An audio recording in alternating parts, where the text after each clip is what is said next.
आम्ही जो डिसेंबर महिन्याचा हप्ता आहे तो देण्याची सुरुवात ही केलेली आहे। मधले हे 1-2 दिवस सुट्टीचे असल्यामुळे त्यावेळेला थोडी ती प्रोसिजर 1 दिवसासाठी आम्ही हॉल्ट घेतला होता। आजपासून पुन्हा एकदा साधारणपणे पुढच्या 3-4 दिवसाच्या कालावधीमध्ये ज्या काही लाभार्थी आहेत लाडक्या बहीण योजनेचे त्यांच्या खात्यामध्ये थेट जो लाभ आहे डिसेंबर महिन्याचा हा पोहोचवण्यात येत आहे।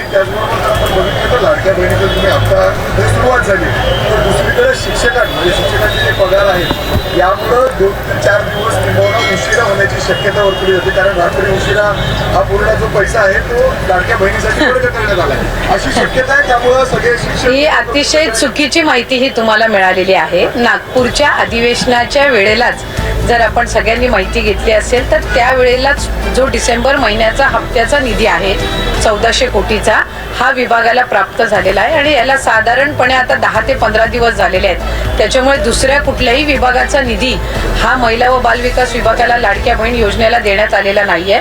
हा साधारणपणे दर महिन्याच्या हप्त्यासाठीचा जो निधी आहे हा 10 दिवसापूर्वी आम्हाला प्राप्त झाला आणि आचारसंहितेच्या कालावधीमध्ये 1-1.5 महिन्याच्या कालावधीमध्ये जो लाडक्या बहिणीचा हप्ता आचारसंहितेमुळे स्थगित होता त्याची सुरुवात आम्ही केलेली आहे आणि याचा दुसऱ्या कुठल्याही विभागाच्या निधीशी काही संबंध नाही। लाडक्या बहिणीचा पगार वेळेवर होणार निश्चितपणे